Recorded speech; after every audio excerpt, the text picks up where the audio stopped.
ہم جب کسی شخص کو قبر میں دفن کر کے پلٹتے ہیں تو اس کی حالت یوں ہوتی ہے جس طرح کوئی پانی میں غوطے کھا رہا ہو اور فریادیں کر رہا ہو، چیخو پکار رہا ہو کہ مجھے بچاؤ۔ یہ حالت اس مرنے والے کی ہوتی ہے۔ اس وقت ہم سارے چاول کھانے میں لگے ہوتے ہیں۔ اس مشکل اور آڑے وقت میں وہ انتظار کرتا ہے کہ میرے لیے کوئی دعا کرے۔ لوگ بحث کر رہے ہیں دعا کرنی چاہیے یا نہیں کرنی چاہیے، اور وہ انتظار کر رہا ہے کہ میرے لیے کسی کے ہاتھ اٹھے۔ میں ایک بات کہا کرتا ہوں، اگر آپ کی توجہ ہو، بیٹا انٹرویو پہ بیٹھا ہو تو لوگ ہمارے پاس آتے ہیں کہ وہ آج انٹرویو دینے گیا ہے، آپ دعا کریں، اس وقت وہ کمرہ امتحان میں ہے۔ لیکن یہ جو انٹرویو ہونے لگا ہے، جس کو قبر کے اندر منکر نکیر لیں گے، اس سے بڑھ کر اوکھا وقت نہیں ہو سکتا۔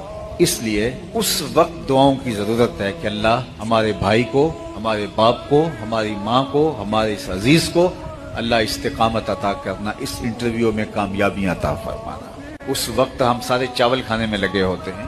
وہ بڑا مشکل اور آڑا وقت ہوتا ہے جب قبر میں ہم ڈال کے آتے ہیں، تو اس وقت خلوص کے ساتھ، اسی لیے فرمایا گیا اتنی دیر تک قبر پہ بیٹھا جائے جتنی دیر تک ایک اونٹ ذبح کیا جاتا ہے، اس کی کھال ادھیڑی جاتی ہے، اس کا گوشت بنایا جاتا ہے اور پھر لوگوں میں تقسیم کر دیا جاتا ہے۔ جتنا وقت اس کام میں لگتا ہے، مسنون یہ ہے کہ تدفین کے بعد اتنی دیر تک قبر کے اوپر رکا جائے، ٹھہرا جائے، تاکہ صاحب قبر مانوس بھی ہو جائے اور آپ اتنی دیر دعائیں التجائیں کرتے رہیں، آپ کا دل اس کے اچھے انجام اور اس کے اچھی کامیابی کے لیے دھڑک رہا ہو، اور اللہ تعالیٰ جل شانہ اس کے اوپر رحم فرمائے۔ لیکن آج جس طرح باقی چیزوں میں بہت تیزی آ گئی، آج ہم بہت کم وقت دیتے ہیں مرنے والوں کو۔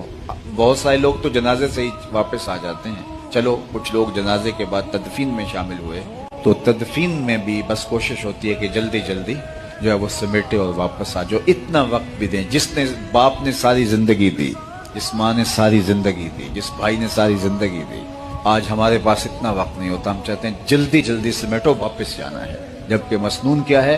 جانور ذبح کیا جائے، اونٹ، کھال ادھیڑی جائے، گوشت تیار کیا جائے اور لوگوں میں بانٹا جائے۔ اتنا وقت وہاں ٹھہرنا چاہیے تاکہ وہ اچھی طرح سے مانوس ہو۔